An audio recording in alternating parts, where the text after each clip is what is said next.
জনাব তারেক রহমান উনি family card দিচ্ছে, কৃষক কার্ড দিচ্ছে। আমার আরেক সহযোদ্ধা ভাই বলল, আমরা আমার কাছে কি ভিক্ষা চাইছি? আমাদের ফ্যামিলি কার্ড চাই না, আমাদের ফ্যামিলি আমরাই চালাইতে পারবো ইনশাল্লাহ। আমরা আমাদের পরিশ্রমের পারিশ্রমিক চাই। উনি মানসিক বিকারগ্রস্ত কিনা আমার জানা নাই, তবে ওনার কর্মকাণ্ড দেখে জনগণ এটাই বলছে। উনি কথা দিয়ে কথা রাখছেন না কেন? লজ্জা হওয়া উচিত মাননীয় প্রধানমন্ত্রী, মাননীয় শিক্ষামন্ত্রী। আপনার দেশের শিক্ষকরা রাস্তায় দুবেলা দুমুঠো ডাল ভাত খাওয়ার জন্য রাস্তায় বসে অনশন করছে। মাননীয় প্রধানমন্ত্রী, আপনার শিক্ষা নিয়ে কোনো কথা বলবো না, বলবো আপনার বিবেক নিয়ে। আপনি এত অভুক্ত শিক্ষক রেখে কিভাবে পারেন ফ্যামিলি কার্ড, কৃষক কার্ড? মনে করবেন না বেহেশত এত সহজ না। এই যে আমাদেরকে কষ্ট দিচ্ছেন, আমাদেরকে অভুক্ত রাখছেন, আমাদের অধিকার থেকে আমাদেরকে বঞ্চিত করছেন, এর বিচার নিশ্চয় আল্লাহ করবেন। আল্লাহ ছাড় দেন, ছেড়ে দেন না। পুত ভালো, মা ভালো তার জি, গাই ভালো তার বাছুর ভালো, দুধ ভালো তার ঘি। এই প্রবাদ আসলে সত্যি। এই যে একের পর এক সরকার আসছে যাচ্ছে, কিন্তু কি হইলো? ইকুয়াল টু কিছুই না, কিন্তু আমরা কিন্তু বঞ্চিত। আমাদের মাননীয় প্রধানমন্ত্রী জনাব তারেক রহমান উনি ফ্যামিলি কার্ড দিচ্ছে, কৃষক কার্ড দিচ্ছে। আমার আরেক সহযোদ্ধা ভাই বলল, আমরা আমার কাছে কি ভিক্ষা চাইছি? আমাদের ফ্যামিলি কার্ড চাই না, আমাদের ফ্যামিলি আমরাই চালাইতে পারবো ইনশাল্লাহ। আমরা আমাদের পরিশ্রমের পারিশ্রমিক চাই। ওনার কাছে দাবি আমাদের পরিশ্রমের পারিশ্রমিক দেখ। আমরা একই বিশ্ববিদ্যালয়ের সার্টিফিকেট দাঁড়ি, একই সিলেবাস, একই বই, সবই করছি, শুধু বেতন পাচ্ছি না। প্রত্যেকটা প্রতিষ্ঠানকে খুঁটিয়ে দেখো, ইনকাম কম না, প্রত্যেক প্রতিষ্ঠান ইনকাম আছে। সরকার যদি সেগুলি রাজস্ব কোষে নিয়ে প্রত্যেকটা প্রতিষ্ঠান জাতীয়করণ করে, তাইলে সরকারের খুব বেশি টাকার প্রয়োজন হবে না। এই যে কমিটি সিস্টেম, কমিটির হাত করে প্রতিষ্ঠান প্রধানরা লুটে পুটে খাচ্ছে, মাঝখান থেকে আমরা নাই।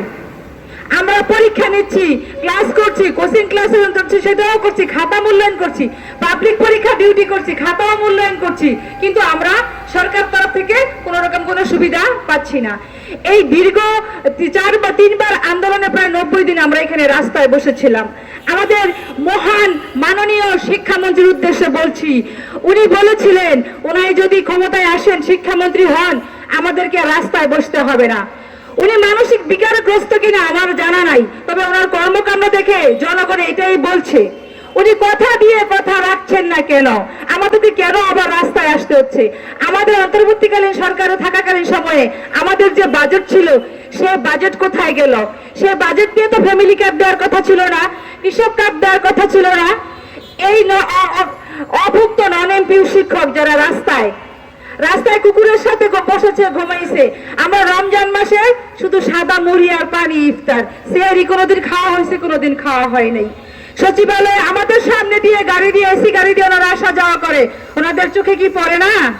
ওনাদের ছেলে মেয়েদেরকে বিদেশে রেখে পড়াশোনা করায়, দামি ব্র্যান্ডের জামা কাপড় পরে। আমরা এত কিছু চাই না, আমরা বাংলাদেশে থাকতে চাই। আমরা সামাজিক ভাবে, রাষ্ট্রীয় ভাবে, পারিবারিক ভাবে, প্রতিষ্ঠানে সব জায়গায় নিগৃহীত। নন এমপিও আমাদের কোনো সম্মান নাই। কলেজের প্রতিষ্ঠানের 4র্থ শ্রেণীর কর্মচারী পর্যন্ত একটা কথা বললে শুনতে চায় না। তো মানুষ গড়ার কারিগর যদি শিক্ষক হয়, আমরা কি তাদের মতো অপদার্থ করছি? যে নাকি বাচ্চাদেরকে জিজ্ঞেস করে যে তুমি কার সাথে রাজনীতি করবা? উনি কি প্রশ্ন করতে পারতো না তুমি বড় হয়ে কি হবা? তাহলে আমাদের শিক্ষার মূল্যায়ন কোথায় গিয়ে নামছেন শিক্ষামন্ত্রী? যেহেতু শিক্ষা নিজের থাকলে অন্যকে দেয়া যায়, আমরা যে মেধা শ্রম খরচ করছি, ক্ষুধার্ত অবস্থায় বাচ্চাদেরকে শিক্ষা দিচ্ছি, ওনাদের কি লজ্জা হয় না? ওনাদের ছেলে মেয়েরা, এই যে আমাদের ছাত্রছাত্রী, আর যারা আমাদের ছাত্রছাত্রী, এরাই আজকে মন্ত্রী, সচিব, নানা রকম বড় বড় পদে আছে। ওরা এসি রুমে বসে দামি কেদারে পা ধুলাচ্ছে। ওদের কি একবার মনে হয় না এই তালেব মাস্টারদের জন্য কিছু করা উচিত? যাদের জ্ঞান মেধায় আমরা আজকে এই পর্যায়ে এসে দাঁড়াইছি, তাদের জন্য কিছু করা উচিত। মাননীয় প্রধানমন্ত্রী, আপনার শিক্ষা নিয়ে কোনো কথা বলবো না, বলবো আপনার বিবেক নিয়ে। আপনি এত অভুক্ত শিক্ষক রেখে কিভাবে পারেন ফ্যামিলি কার্ড, কৃষক কার্ড? আর মাননীয় শিক্ষামন্ত্রী, আপনি কিভাবে পারেন এমপি ভুক্ত শিক্ষকদের বেতন ভাতা সব কিছু থাকার পরেও তাদেরকে আরো দিতে? আর আমাদের খাবার ভাত নেই, প্লেট নেই, আমরা অভুক্ত। আমাদের বাচ্চারা ভালো জায়গায় যাইতে পারে না, ভালো স্কুলে পড়তে পারে না টাকার জন্য। আমাদের মুরব্বী বাবা মারা মৃত্যু সজ্জায়, আমরা ভালো চিকিৎসার জন্য, উন্নত চিকিৎসার জন্য ভালো হাসপাতালে নিতে পারি না। একটাই ফ্যাক্ট, অর্থ। কিন্তু আমরা পরিশ্রম করছি, পারিশ্রমিক পাচ্ছি না, আমরা খরচটা কোত্থেকে করব বলেন? আপনার লজ্জা হওয়া উচিত, লজ্জা হওয়া উচিত মাননীয় প্রধানমন্ত্রী, মাননীয় শিক্ষামন্ত্রী। আপনার দেশের শিক্ষকরা রাস্তায় দুবেলা দুমুঠো ডাল ভাত খাওয়ার জন্য রাস্তায় বসে অনশন করছে। আপনি শিক্ষামন্ত্রী হয়ে বড় বড় কথা বলছেন, ইংরেজি বলছেন। আমার মতো আরো অনেক নন এমপি শিক্ষককে আপনাকে শিক্ষা দিয়েছে। আপনার সার্টিফিকেটের ভার হয়তো অনেক বেশি, আপনি দেশ বিদেশে পড়াশোনা করছেন, কিন্তু কোনো না কোনো শিক্ষক আপনাকে শিক্ষা দিয়েছে। আমার মনে হয় ওই সকল শিক্ষকরা ব্যর্থ হয়েছে। যদি সঠিক শিক্ষা দিতে পারতো তাহলে শিক্ষকদের মধ্যে বৈষম্য করতে পারতেন না। যারা বৈশাখী উৎসব করছে, আমরা ঘর থেকে বেরোই নাই, ব্যক্তিগতভাবে আমি ঘর থেকে বেরোই নাই আমার বাচ্চাকে নিয়ে। কারণ বৈশাখের অনুষ্ঠানে মেলা হয়, নানা রকম জিনিসপত্র বিক্রি করে, বাচ্চা চাইবে সেটা কেনার জন্য। আমার মতো আরো অনেক শিক্ষক, আমি আজকে সবার সামনে বলছি, ওনারা বলতে পারছে না এই কষ্ট। একজন পিতা যখন সন্তানের আবদার মিটাইতে না পারে তখন তার কি করা উচিত? অনেকে আত্মহত্যা করে, কিন্তু আমি সেই কাজটা সাপোর্ট করি না, করব না। কিন্তু এই নন এমপি শিক্ষকদের দুকে দুকে পিষে মারছে আমাদের নানা রকম রাজনৈতিক দল। আমি বলবো, আপনারা যেই দলই করেন না কেন, শিক্ষকদেরকে কোনো দলে ফেলবেন না। সকল শিক্ষকদেরকে সকল বৈষম্য তুলে একটা ছাদের নিচে দাঁড় করান এবং শিক্ষা প্রতিষ্ঠানে শিক্ষার পরিবেশ ফিরিয়ে আনুন। আপনার অনলাইন ক্লাসের কোনো দরকার নেই মাননীয় শিক্ষামন্ত্রী।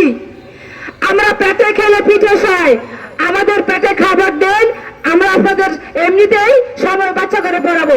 আমার টাকা ছাড়াও দিনের পর দিন, বছরের পর বছর, আমি ব্যক্তিগতভাবে 14 বছর ডিগ্রি শাখার নন এমপিও শিক্ষক। আমার কিন্তু বেতন নাই, কিন্তু আমি ক্লাস টাইমে ঠিকই হাজির হই। কারণ এই ছেলে মেয়েগুলো অপেক্ষা করে, আজকে এতটাই আমার অমুক স্যারে ক্লাস নেবে, আমরা সেই সময় ধরেই যাই। আমরা বাচ্চাদেরকে বলতে পারি না, বাবারা আমরা বেতন পাচ্ছি না, আমরা তোমাদেরকে পড়াইতে পারবো না। আমরা শিক্ষক, আমাদের ভিতরে মানবিকতা আছে। আপনারা আমাদেরকে সিঁড়ি মনে করে অতিক্রম করে গেছেন নৌকা, মনে করবেন না বেহেশত এত সহজ না। এই যে আমাদেরকে কষ্ট দিচ্ছেন, আমাদেরকে অভুক্ত রাখছেন, আমাদের অধিকার থেকে আমাদেরকে বঞ্চিত করছেন, এর বিচার নিশ্চয়ই আল্লাহ করবেন। আল্লাহ ছাড় দেন, ছেড়ে দেন না। দয়া করে বারবার অনুরোধ করছি, দয়া করে আমাদের পরিশ্রমের পারিশ্রমিক দেন, আমাদেরকে এমপিও মুক্ত করে দেন। আমাদের গত বাজেট ছিল, সেই বাজেট থেকে যতটুকু হয় যায় নতুন বাজেটে দিয়ে আমাদেরকে শেষ করেন। আমরা রাস্তায় দাঁড়াইতে চাই না। আমরা আত্মসম্মান বলে খিদা মানুষকে অনেক কিছু করতে বাধ্য করে। আমরা আজকে রাস্তায় এসে দাঁড়াচ্ছি। আপনার মাননীয় প্রধানমন্ত্রী এবং শিক্ষামন্ত্রী, বিনীত অনুরোধ করছি, আপনারা এই নন এমপি শিক্ষকদেরকে আর অপমান করবেন না, দয়া করে।